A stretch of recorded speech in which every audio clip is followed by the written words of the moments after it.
All right. Hello, everyone. My name is Dr. Joel Rosen. I am the Adrenal Fatigue Recovery Ninja, and I want to welcome you back to another edition of your Adrenal Fix. Today, I'm really happy to announce I have a special guest, Dr. Jeff Matheson. Dr. Jeff has obtained his biochem degree from University of Western Ontario in Canada, and he followed up with his MDCM degree, which is a Doctor of Medicine, which allows him to teach surgery from McGill University in 1991. He was a full-time emergency room physician for 15 years, medical director of MedEmerge Inc. from 1998 to 2013, founder of a CPM Medical Clinics Pain Management, which became the largest provider of pain management in Canada from 2005 to present, and set standards to which all clinics must be certified by the College of Physicians and Surgeons in Ontario. And Dr. Matheson has trained over 70 physicians, I'm sure that's more now, in the practice of pain management, established the headache, migraine, and pain treatment centers in Ajax, Ontario from October 2013 on, and has a new non-narcotic approach to pain management using neuroplasticity principles. And also, Dr. Matheson is one of the founders of Pure Life Science Corp. So, Dr. Jeff, that's a great resume. Thank you so much for joining us today. Thank you. It's always amazing how, when you look back over time, how much you've really done. Yeah, no, that's awesome. And I met you just a couple months ago in a conference in Boca Raton, and I was really intrigued because I talked to you after about how you're getting a lot of success with a sort of non-narcotic approach to pain management. So why don't you maybe sort of tell us a little bit of the evolution of how you got there? Okay, so it pretty much started maybe in about 2012. I was practicing normal sort of what we call allopathic or Western style medicine. And I was hitting a lot of roadblocks in my patients. So I was doing a lot of pain management, a lot of narcotic prescribing, a lot of other pharmaceutical agents, but nobody really actually improved. They just seemed to want more and more and more. And I was introduced to a more nutritional approach to my own issues. I had arthritic wrist, I had a little back issue, was a little bit more overweight. And when I went down this nutritional pathway, suddenly, my arthritis got better, my back pain got better, I lost 6 inches on my waist, and I felt so much better. And I said, I didn't get taught this in medical school. What's going on here? So I did a fellowship in anti-aging and regenerative medicine, and to learn about this. But so mostly I was just rediscovering what I'd forgotten in my biochemistry undergraduate degree. And so when I tried the more nutritional approach with patients, I had 4 patients lose 100 pounds in 4 months and come off 80% of their medication. I said, wait a minute, this is way better way of practicing medicine. So I walked away from a very lucrative practice to open up a more natural approach to pain management, and it's been immensely successful. Patients are so happy, and this is the best office in the world to come into. And so for my own satisfaction, I'm doing way better by my patients using this more natural model approach. That's incredible. So your outcomes, just the efficacy of your treatment protocols have like what? Give me sort of an idea on how that's improved. So through combination of nutritional tools, management tools, osteopathic therapy, these different approaches, I'm getting well over 80 to 90% effectiveness in controlling migraines, right? So it's always kind of heartbreaking to see people on migraine blogs and stuff, and they keep going to physicians and they keep trying all these medications and getting all the side effects and not getting results. And you're sort of sitting on this method that works, and you try and introduce it to them, and of course you often get dismissed because it sounds too simple. How can just a bunch of supplements help that much? But it truly is effective. So I would imagine, from your background and your, in teaching and your clinic experience and just being the allopathic model, has there been some backlash, not just amongst your patients, but amongst your peers as well? Like, tell me a little bit about that. Well, it's interesting. It depends on the situation that you're in. So if I'm at a pharma-sponsored event you try and bring up issues, they get shot down. But I've hosted actually dinners where my clinic itself has actually been the sponsor, which means that there is no sponsor. And so doctors are free to speak. And the frustration that gets generated when doctors start talking about real outcomes with their patients is palpable. The medical system is on the verge of a big change because the doctors are frustrated. They want to talk about these issues, but they feel they can't in the normal environment that's provided for them. But you take them out of that environment and let them have free range, suddenly the discussion just really starts getting, and doctors are now starting to get much more open to this sort of approach. So this is the wave of the future. Yeah, it's interesting you bring that up because I think, allopathic doctors, especially when it comes time for chronic health conditions that have more than 5 or 6 different mechanical pathways that are breaking down, they get a bad rap in terms of I don't think understand the frustrations that the doctors do have, that they don't have the outcomes that they want to have. And, I always say doctors don't get in, hundreds of $1,000s in debt and spend that extra time if they didn't want to help people. So that's interesting that you brought that up. So there's more of not to go down sort of a rabbit hole, but there more is a political pressure to not be able to express yourself. And that's a real phenomenon. Oh, it definitely is. It definitely is. And you can see it. And I've been to both sides and you see that sort of, no one wants to talk about the stuff when it's in a pharma controlled environment, but when you're in a wide open environment, they're much more open to talking about things. Yeah, I mean, I'd love to have another interview and kind of go down that area, but let's save it to the sort of the parent essential oils and transition to that. So just before we started the conversation, you and I talked about the importance of cell membranes. And, I tell patients that come to see me that are dealing with an adrenal fatigue issue that it goes so much deeper than that. It goes down to the mitochondrial health. And then if you were to get nothing out of it but just the fact that your cells aren't breathing properly, and as a result, your body decides what it's going to do with the limited amount of oxygen that it has, other things will fall apart, like brain fog, focus, concentration, joint pain, migraine headaches, insomnia, fatigue, and so forth. So I guess let's transition to that and maybe talk about parent essential oils. What are they? And then maybe we can transition into why cell membranes are so benefited by parent essential oils. Yeah, so initially, my undergraduate work, although in biochemistry, I did subspecialize in lipid biochemistry, which at the time when I was doing that was considered a dead area of biochemistry. We thought we knew everything already, and everything was set, and nobody considered the importance of it. So a lot of research, as you probably know, goes down into genetics and protein biochemistry and all that sort of stuff. But in fact, life starts on the membrane itself, and so my realization came when I was doing my fellowship. I listened to a talk by a guy you met, Professor Brian Peskin. And when I heard him talk about lipid biochemistry and membranes, I said, holy mackerel, that guy's right. That's exactly what I learned when I was in undergrad.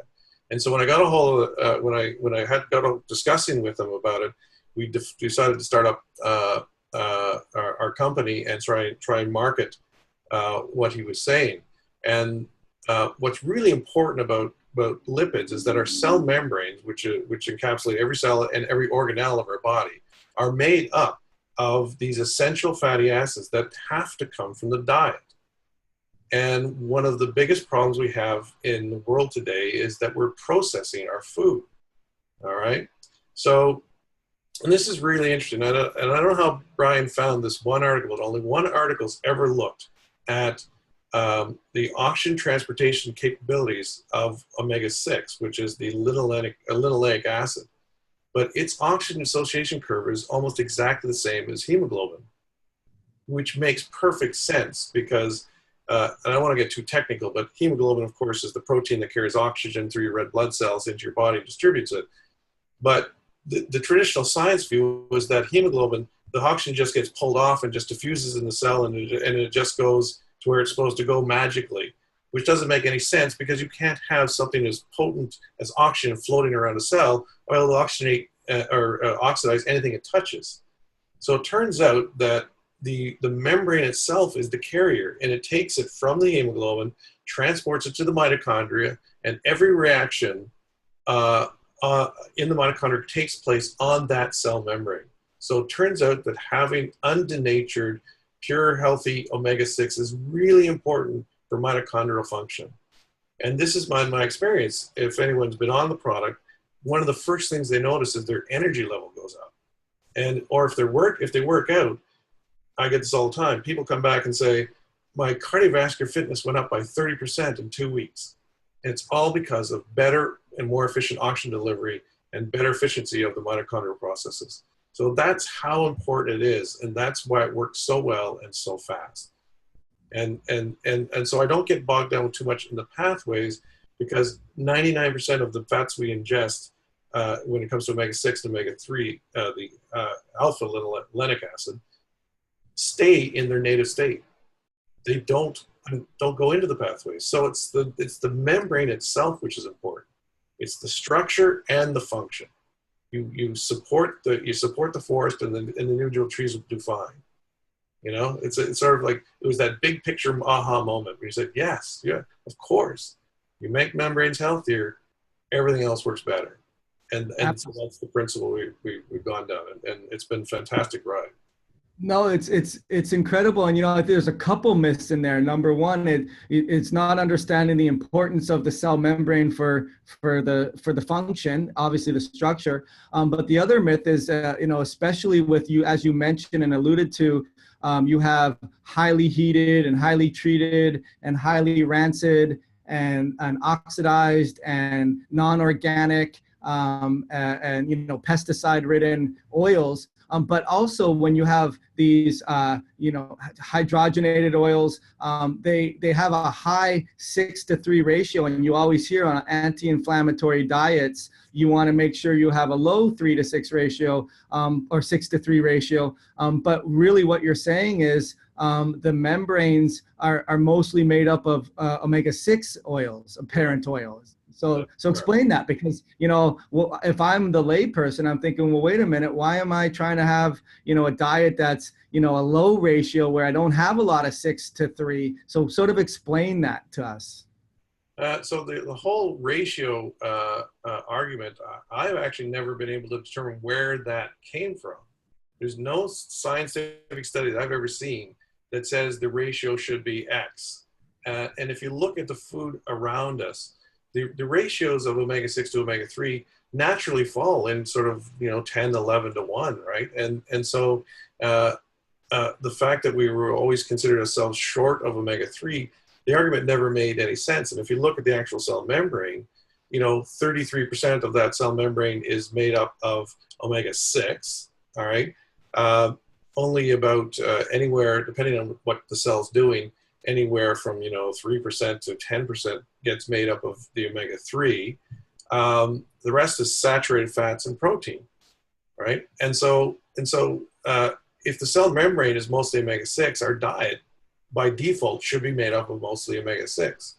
So I think, I mean, I'm not sure why this ratio became so important to people, but the reason that omega-6 is so important, because when you talk about partially hydrogenated oils, the reason that they get that the companies partially hydrogenate them is to make them not rot, right? And when something rots, which means it's being oxidized. So if something can't rot, it can't absorb oxygen. Well, if the major job of a cell membrane is to transport oxygen through, if you start putting rotted omega-6 in there, you're actually putting like a plastic, you're putting like a barrier to oxygen going through. So that, of course, will lead to decreased oxygen efficiency, decreased mitochondrial function, increased inflammation, increased fatigue, brain fog. You know, it explains sort of everything. And so that's why it's so important for us to have fresh, unadulterated omega-6 in our diet, which you cannot get from going to a fast food joint. You know? Right. Yeah, no, it sounds like a marketing ploy to say, instead of don't take this product, just make sure you lower your intake. and get more of the, you get more of the omega-3s, which is a good transition in terms of number one. So just sort of summarizing, the cell membrane, which is, the most important structure for helping the cell breathe properly. And when the cell is breathing properly, ultimately it's producing ATP. And when you're producing ATP, you're making more income in your body to be able to buy, energy sources, from detoxing to repair to hormone production to skin, teeth, nail, hair, bones, everything, pretty much everything. So, when people ask me, what do PEOs do? It's hard to answer that question, because it does everything. Because we've grown up in this environment in North America, certainly, where we think that one pill does one thing, right? But that innately makes no sense at all, because if you take something orally, it goes to every cell in your body, right? So it has to do multiple things. I mean, everybody says, "Oh, well, you have a headache, take a Tylenol," and they're going, "Yeah, but what else is that Tylenol doing?" Right. It's causing liver damage. It's causing all these other issues. It can cause renal impairment. Like, these are the things that people don't think about. That they just think, "Oh, it's for my headache." But yeah, okay, but you have lots of other things going on with there as well. Yeah. It's very reductionistic. So to just to explain the PEO, so what, parent essential oils, and that's also, so you sort of mentioned it a little bit, just so our listeners understand. So what do you mean by that? What is a PEO? So in the terminology, standard biochemical terminology, the PEOs are actually essential fatty acids. And essential means has to come from diet. We cannot make them. There are only two of them, and that's linoleic acid and alpha-linolenic acid. Those are the omega-6 and the omega-3 that we cannot make. Everything else that we need, we can make from those two fatty acids. So that's why they're called essential. The problem is that the word essential has been co-opted by fish oil companies, and they've now referred to EPA and DHA, which hopefully everybody's heard of, as essential, when they're not. They're derivatives. So the parent essential oil was coined by Professor Peskin to try and make that distinction between what are truly essential fatty acids and what is now considered essential fatty acids in our diluted science that has happened over the last 20, 30 years. And so, that's the basic definition. So when I refer to PEOs, I really mean the essential fatty acids that you need from your diet. You cannot get them any other way. Correct. Okay. So transitioning to how these companies have now said that fish oils are essential fatty acids. And ultimately in that book, the PEO solution that Dr. Peskin has written, that I'm on my second go around on, because it's just fascinating, because I'm guilty of it as well, and it was sort of like, I always liken the analogy, it was like fire for a caveman. I was like, I can't believe, like, I was guilty of being the guy that was recommending fish oils. And to a certain extent, you see some improvements on people that are devoid of their, or deficient of their parent essential oils. They're ultimately going to do better on the derivative, because if you don't have the original to make a derivative, if you take a derivative, you're going to feel better. But what has now the research shown on that, which I think is fascinating, in terms of what we were just talking about before we got on here, in terms of what fish oils are and what they do, and how it's a misconception that they're actually essential. Yeah. So there was this belief that that fish oils were essential because so many of the human population had a defect in their enzyme pathway that allowed the essential fats to be converted into the derivatives. And that basically the delta 5 and delta 6 desaturases. We don't have to get too crazy into the biochemistry, but there was this assumption out there that there was a faulty mechanism in many humans, which turns out not to be true. Some populations do have lazy delta 6 and delta 5 desaturases, but they're all functional. And what Professor Peskin was able to show, and he found the studies done by the FDA, was that the actual rate of conversion is not important, because it's a steady state reaction.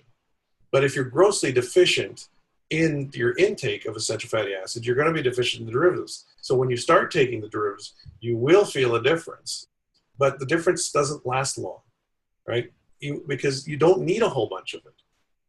As Professor Preskin pointed out, at maximum you need about 7 milligrams a day of these longer chain derivatives, and yet the dosing is anywhere from 500 milligrams to 3 grams, which is a multiple time overdose of this stuff. So it's not, so eventually you're going to get to a state where the entire system is going to get clogged up with derivatives, and you end up losing the effectiveness you initially felt, and then you start causing harm. And in fact, there was a study released just a few months ago on cardiac mitochondria, showing that very effect, that the ones that got exposed to EPA and DHA, their mitochondria are actually less functional, and when you expose them back to the proper omega-6, they actually got more functional. And then the Cochrane review just came out last week, where they did a review of 25 different fish oil studies on cardiac health, and they found that it didn't make any difference. So long-term, it doesn't work. You may feel a benefit short-term because you're so deficient, you need something, but longer-term, it didn't work. So, I mean, not to put you on the spot, but I mean, so why do they keep saying that fish oils are essential, and that, and doctors too refuse to accept that it's a derivative. You're getting them at super physiological dosages. And ultimately, studies and research don't only just show that it's not effective, that it actually can increase the insulin resistance and make more dysglycemic patterns, and ultimately cause the cell membrane to not breathe at optimal levels. So why does it continue? Well, we live in a society that's is less about science and more of a belief system, and some people have been ingrained in this so long that even when the evidence is clearly against them, that they'll dig their heels in cheaper. Of course, is that famous saying, science changes one funeral at a time, right? So some people just won't, no matter how much science you throw at them, they won't believe it. And of course, the fish oil industry, of course, has a role to play, because they don't want to admit their product is causing issues, and it's a multi-billion-dollar industry. So they're going to do anything they can to sort of obfuscate the truth, or try and prove their point, or say maybe they're not so bad, or something like that. Because the fish oil solves a problem that the fish industry had for years. And I remember when I was a kid, the trawlers that because I was born on the East Coast, the trawlers that had caught the fish would always have a huge amount of seagulls trailing behind them, because they would clean the fish, and the liver and kidneys and all that sort of stuff would be immediately tossed overboard, because they were heavy in these very unstable oils, so they would go rancid very quickly. So you had to clean the fish before you would freeze them, right? And then fish oil there was a very flawed study done in 1976 on the Greenland Inuit. They made some assumptions that were wrong, and suddenly they said, well, fish oil is good for you.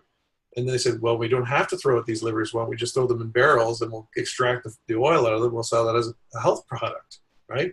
Gave them an extra revenue stream and stuff. And so this industry was born based on a really flawed study that was actually totally dismantled in, I think, 2013. There was a review in the Canadian Medical Journal about that original study, showing that it was totally flawed and the assumptions were totally wrong. And but unfortunately, now you have this juggernaut of an industry behind it. And it's almost like you're standing there saying, the freight train's coming at you, and I'm standing there going, hey, you're going the wrong way, right? Right, yeah. Yeah, so it's going to take a long time to change people's opinions. So there was a great study done showing in medicine, when something new comes into medicine, on average, it takes about 17 years to actually infiltrate the whole hierarchy.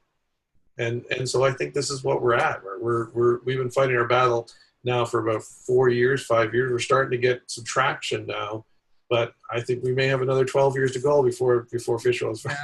Yeah, I know, it's a good analogy. And, Dr. Peskin's book is called PEO Solution. And he does get into, as you know, the science and the pseudoscience. And if something is ever, shown to be wrong, case closed, or doesn't work, that should be it. There shouldn't be anything else on it. But then there's more and more research pumped into it to show faulty conclusions. And then a whole industry is born, like you said. Yeah. But the thing that resonated with me at the conference was, these fish are cold water fish, and basically it's antifreeze. We're not cold water fish. We have a core body temperature of 98 degrees or give or take. And, ultimately, so what happens there? Give us a little biochemistry or what happens there. So the two oils we're talking about are DHA and EPA. They're longer chain fatty acids. They're 20 and 22 carbons long. Then there's something between carbons called double bonds. I don't get to that, but double bonds. So a long chain fat that has only single bonds is what's called a saturated fat. When you add a double bond, it's called a desaturated fat. And the more double bonds you have in that chain, the more unstable and liquid the molecule is. So if you understand fish living at 0 degrees centigrade or near that at all times, they can't become a block of ice. So there's two ways of making sure that they don't become a block of ice. One is they could drink lots of alcohol, which fish obviously don't. Or the other thing they can do is have. How do they say they drink like a fish then? That's right. It's a good question. Anyways, yeah, so go ahead. So I didn't mean to interrupt. But the other way is to make sure there's enough of these long chain polyunsaturated fats in your cells so that your cells don't become frozen at low temperatures. The problem is when you raise the temperature, those unsaturated fats become more and more unstable and they oxidize quickly. And so at room temperature, these fats oxidize at about 300 to 450 times more quicker than the unsaturated fats from plants. All right, that's how more unstable they are. So now you put that in your body and you increase the temperature even more, you make that even more prominent. So anybody who's taken fish oils probably had those fishy burps, right? That's rancid oil, right? If you walk into a fish market, you smell fish. That's rancidity. That's what that is. That's what our nose is detecting. And then when it gets too rancid, of course, it's really foul. And of course, our nose is telling us you can't eat that because it's rotting. It's bad for you. But those fishy burps is that's the polyunsaturated fatty acids or long chain fatty acids breaking, oxidizing in your stomach immediately. And of course, your body says, I can't have that around. It tries to get rid of it.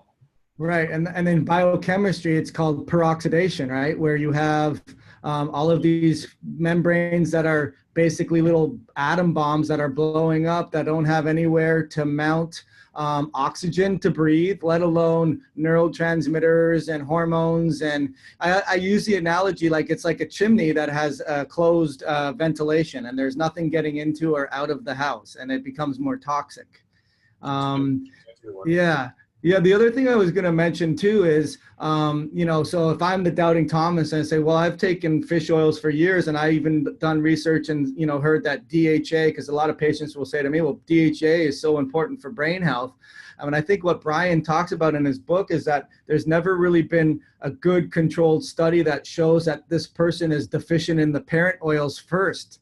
And if they were, if they tested and controlled for that, you would see that they would have actually more statistically significant improvements for those that tested devoid of the parent oils, and you give them the parent oils and let the body figure out what it wants to do with the derivative. Yeah. I mean, it's interesting. If someone is taking fish oil and they believe it works, have them look at their own skin and look for age spots. Right? People think that age spots are natural as we get older. They're actually not that as common, and that's basically oxidized fat you're looking at. If you're taking lots of fish oil, you probably will notice you're going to get a lot more of these age spots on your skin, and that's the skin trying to coat with stuff that it doesn't normally have in it. So it's very interesting because the skin is almost 100% omega-6. It has virtually no omega-3 in it, and it makes sense because it does a polymerase reaction, so it makes a barrier because it has to keep moisture in. Right? And so it's same with your arteries and same with your blood-brain barrier, same with your gut. I mean, all these are barriers, and they're almost all made of omega-6. And so anyone who thinks the fish oil is working and they're taking it personally, look at their own skin, and if they see age spots, that's a sign of a problem.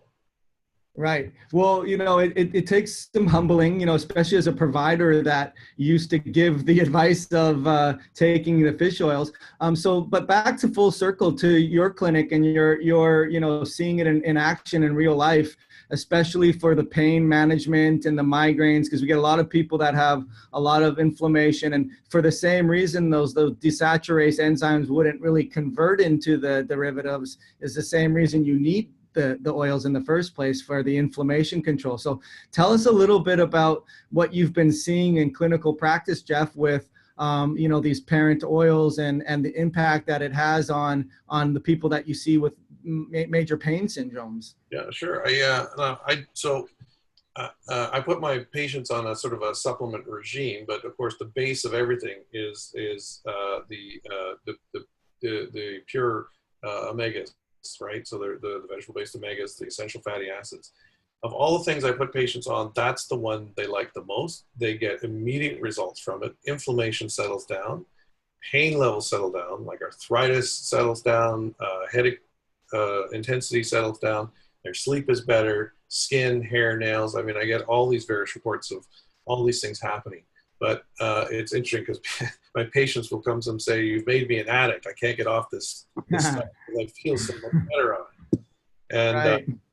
but cardiovascular health, anybody who works out, cardiovascular health through the roof. I have a great story. We had a client who he gets one of those executive physicals every year, right? You pay so we have public health care in Canada. So when someone pays to have a physical done, that's an unusual thing in Canada. It means that you're paying a lot of money for that. And so he gets it done every year at the same place for 7 years in a row. And he went in this past year after having only been on the essential oils for 3.5 weeks. And it's the only thing he made the change in the past year. The physician who did the physical called him at home and says, "I don't know what you're doing, but I've never seen someone improve their cardiovascular health in such a short period of time." And she was talking about a year, not 3 weeks. Our bodies are starving for this stuff. And that's why it works so fast. So this is what I see in my practice. People get on it, they feel the difference fast, and they feel better. They just have a better sense of well-being. But I mean, clinically, I don't know if I could function without it now. It's such a basic part of what I do. And I do some other control things. I do some procedural things to control migraines. I use a lot of botulinum toxin and stuff as a management tool. But the basic principle, get people healthy, a lot of these things will settle down. No, it's really great stuff. So tell us a little bit. So you founded or part of the founder of the Pure Life Science. So what makes it unique in terms of, I mean, it's plant-based. So tell us a little bit about, it's always nice. I've done some marketing background, and I remember they revamped the whole Schlitz campaign because they explained the process of cold brewing and how painstakingly but let's tell us a little bit about what actually goes into that, because I'm really curious to know. Yeah, so the pure form omega is a 2.5 to 1 omega-6 or linoleic acid to omega-3 or alpha linolenic acid with some GLA or gamma linolenic acid in there as well. It's a all organic cold pressed process, and the combination is evening primrose oil, flaxseed oil, high linoleic sunflower oil, pumpkin seed oil, and coconut oil. But the key to it is when it's pressed, it's pressed in, not only is it cold pressed, but it's pressed under a blanket of nitrogen. So there's no oxygen physically in the room to cause any oxidation of these fats. So they're pristine shape. And then if you look at the, I should grab one here for you so that people can see. I chew them, Jeff, just so you know, I chew them. Yeah, they're clean, right? And this is what they look like, right? And there's a bubble in them. And that bubble is nitrogen. That means there's no antioxidants, no preservatives in here. This is like eating the raw product itself, which is impressive to most people. And therefore, you're getting all the benefits of the raw organic oils with zero processing, like no modifications to it at all. And it's like you're going back to caveman times when you would actually pick and eat something. straight away. You didn't, you know, there's no storage, nothing like that. You just picked and you ate it off the ground. And that's the healthiest way to do it, because it's the way nature intended it. Right. This is why people feel so good on it. It's going back to something that we used to do as a species, you know, thousands of years ago.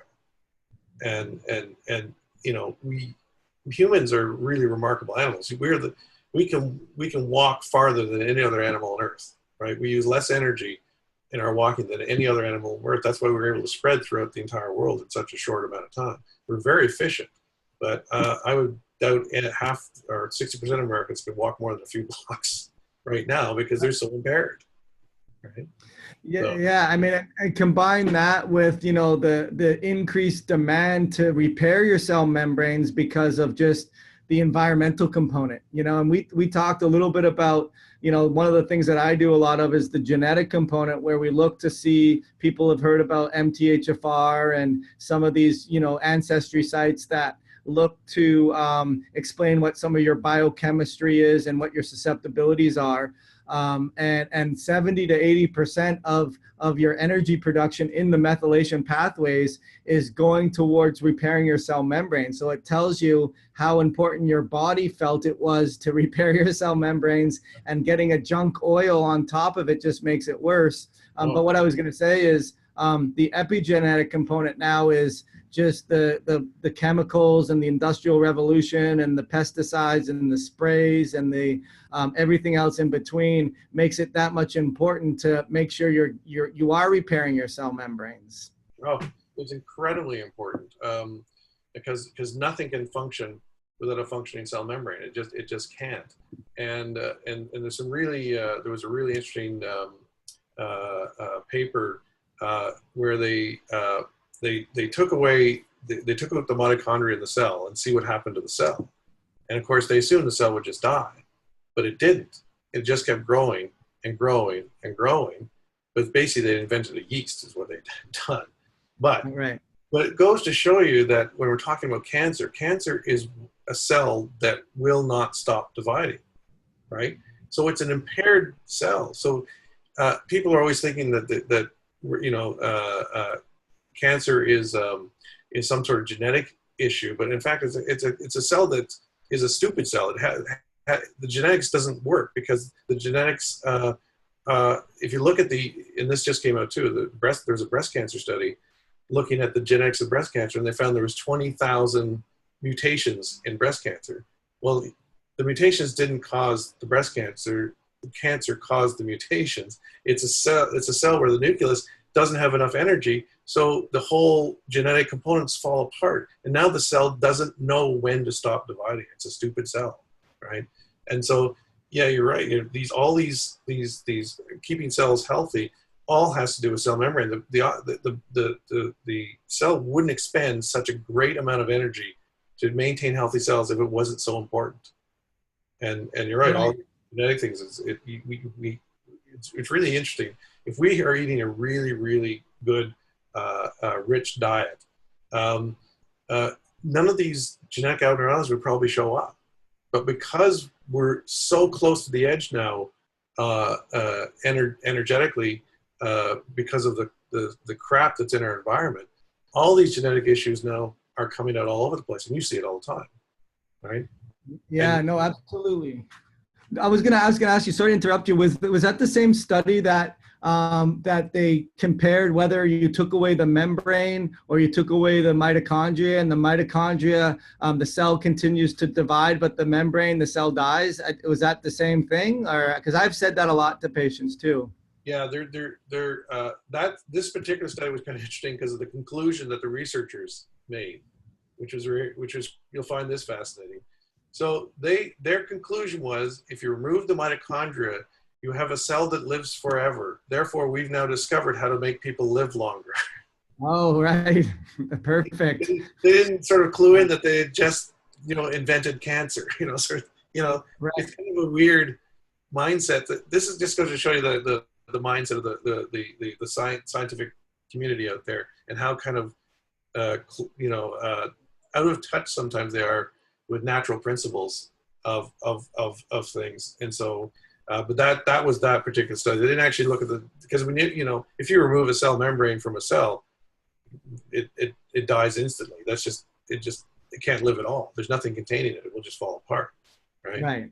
Yeah. So it's kind of, it was a fascinating.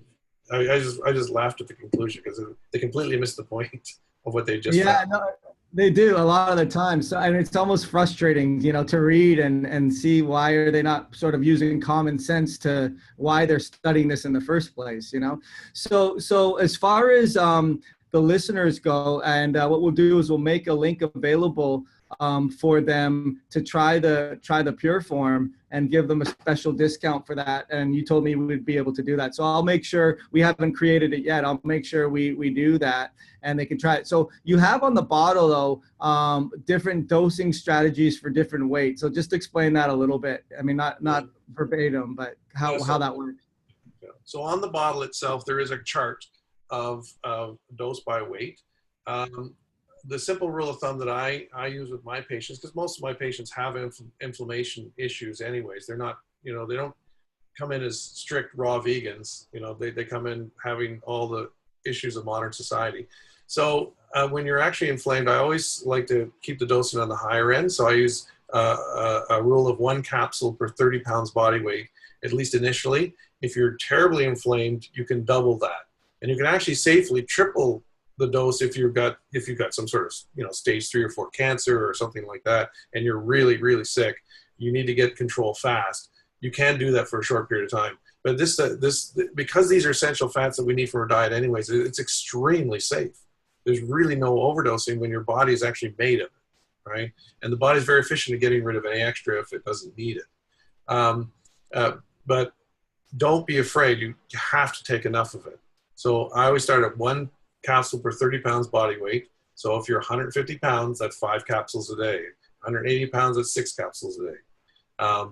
But you do that for the first few months, you will definitely notice a difference. Everybody does. It's really quite intriguing because we track our reorder rate on people who order the product initially, and the reorder rate's 97%. So we must be doing something. Yeah, it tells you. But they could go, just to go over that again, if they're in a bout of inflammation or, terrible migraine headaches or joint pains or inflammatory arthritis or so forth, they can go as much as, for that 150-pound person, they can go as much as 10 to 15 if they wanted to.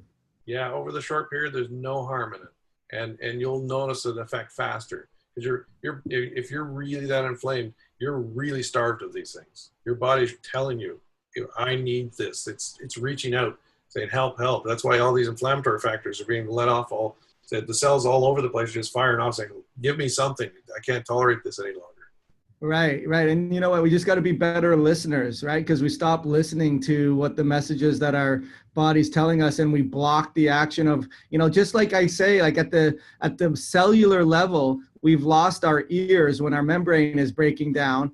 And then at the system level, when marriages break down, we don't communicate either. I mean, all good relationships are predicated on good communication, right? Believe it. Oh, yes. Yeah. Intercellular communication via hormones and inflammatory factors and things like that. I mean, and as you see those problems all the time.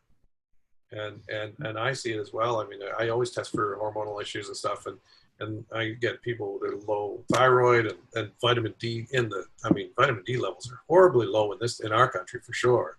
Right. Even in Florida. Yeah. And that's insane, right? I mean, Florida should never have low vitamin D, but you see it all. And those are all they're all hormones that are in trouble because, now you're losing communication because you're so inflamed, right? You gotta fix the cell membrane before you can fix anything else. What do you think medical school curriculums will change around the importance of cell membranes, or what do you think on that? They're introducing more nutritional courses. Unfortunately, they're based on sort of the American Heart Association recommendations. So they're still poo-pooing fatty acids, and they're still poo-pooing saturated fats, and all these stuff which go against basic human physiology.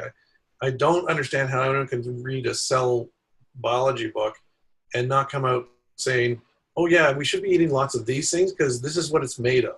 But that's actually what happens. And we're relying on all these very flawed epidemiological studies.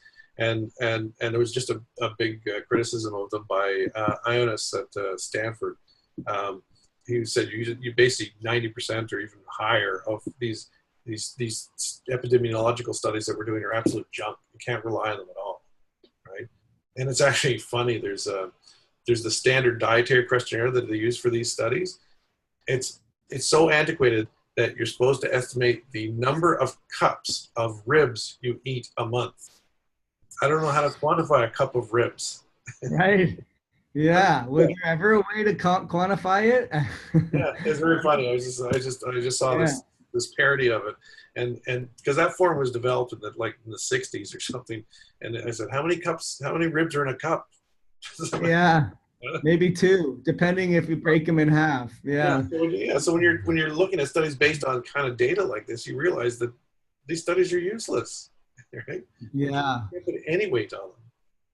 It's amazing, how what they always say is common sense is not so common, right? I mean, but hey, listen, I appreciate this time that you spent with me. I reached out to you a while ago, and honestly, I did need to feel like I needed to read the book first before we had the interview. So I appreciate the time you spent with us, Jeff, and I'll make sure I make another link to be able to ask you any questions, because you're a wealth of information. Where would they go for that?